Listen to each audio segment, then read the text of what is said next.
Jets fans, what is going on? Rob with RJF Media here. It's the day after day one, and I know I said I'd be okay if the Jets took a tackle. And I'm getting there. I'm slowly but surely getting there, but I'll tell you, man. After the Jets traded back with Minnesota, I'm thinking they're gaining extra capital and still getting Brock Bowers. I thought that was just a home run. Then Fashanu's name is announced, and I'll be honest, man, my heart sank. I was thinking I am not okay with this. It's not that Olu's a bad pick. It's not that Olu is a bad player. If you're a win-now team, you have to score more than 15.6 points per game. And when you have a dynamic playmaker there for the taking, and you go with a developmental tackle, which is not just my words, that's words from, the commentators on the draft last night. Developmental tackle, it scares you. It scares me. Because the Jets have to score. And yes, they brought in Mike Williams, who, very good receiver, but is now going to be on the wrong side of 30, coming off a major ACL injury. And his home field is infested with turf monsters that just love to take out players' legs. And I understand you still have guys like Breece Hall, Tyler Conklin, but to add to add another dynamic playmaker, you're one injury away from Alan Lazard, who did absolutely nothing last year, being your number 2 option. And that scares me. That really does. That scares me. And looking on social media, again, I'm seeing the argument that, Rodgers makes the offensive line better. He gets to learn behind Tyron Smith.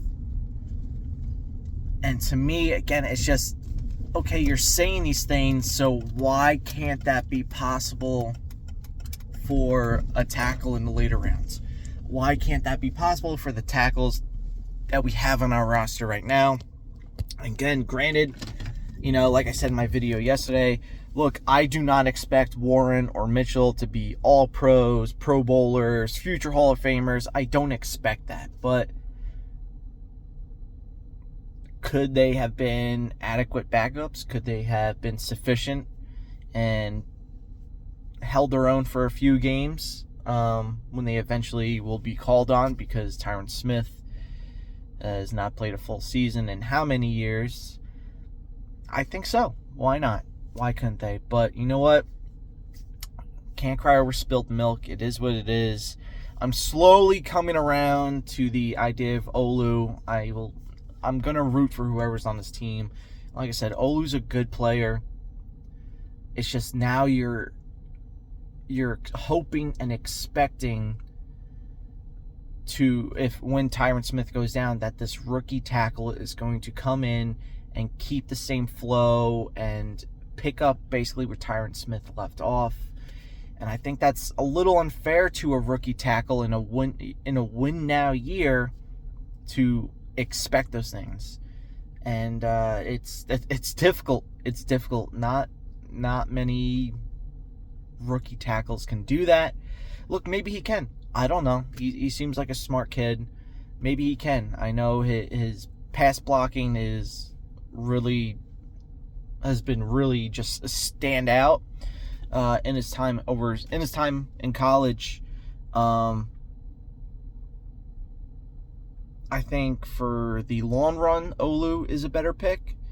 But again, in a win-now year, when you just came off a season where your offense was the absolute worst offense in football, averaging 15.6 points per game, you need to have that dynamic setting to score points. You need to score. And a backup developmental tackle in that 1 year doesn't do that.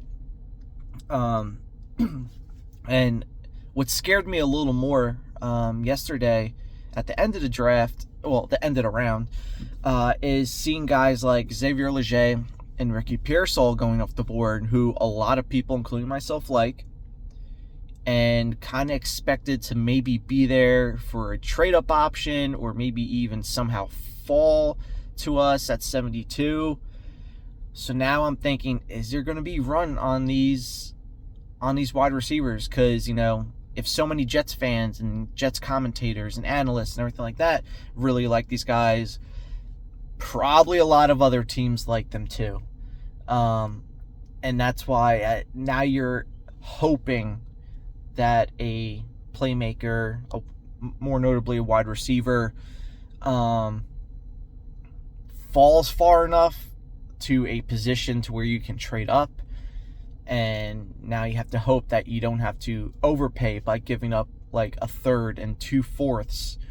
And now you're taking away a ton of draft assets for one player who might be the 10th best receiver on your board, when you had a dynamic playmaker like a Brock Bowers there for the taking. And like I said yesterday, I just felt like so many of these tackles were really grouped together or very close together, because the outlook was changing, right? Olu, then Fuaga, and Latham, and like it kept changing. There was no consensus. Meanwhile, the top 4 playmakers in the draft, I think everyone would agree. Well, that wasn't a quarterback anyway. Was MHJ, Neighbors, Odunze, and Bowers, and then everybody else. So, it is what it is. It feels like that movie The Day After Tomorrow, when all that crazy shit happens and everyone's panicking, and then it's like a few days later, the next day, whatever it is, it's like, okay, the clouds kind of open up again. That's kind of what it feels like. But look, I'm gonna root for Olu either way. I hope he does well. Like I said, in the long term, I think he's the better choice in the long term. But we'll see. We'll see what happens. I'm excited for round 2. I think it's going to be absolutely nuts today. Round 2 and round 3. I think there's going to be a ton of movement. I think these wide receivers are going to start flying off the board. I really do, and it makes me nervous. But, congrats to him, man. Like I said, he's a good player. Seems like a good kid. Good head on his shoulders. So, we'll see what happens. See how it turns out. Slowly coming around to it. I'll be okay, everyone. Don't worry. Don't worry about me. But, I just think playmaker was the bigger need. But, it is what it is. Hey, on to round 2 and round 3. I'm excited to see what happens today. It's going to be nuts. I'll make another video after round 2 and then another video after round 3. Hopefully, I can do both. See how busy it gets today. But, until then, I'll talk to you later. Let's go Jets.